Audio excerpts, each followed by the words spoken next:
Apa saja? Let's go. Asbabus sujud sahwi arba'atun. Mbak, diam Mbak.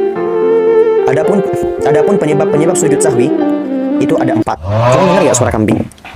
Dengar. Terus ada orang malu di sini. Nyebelin banget.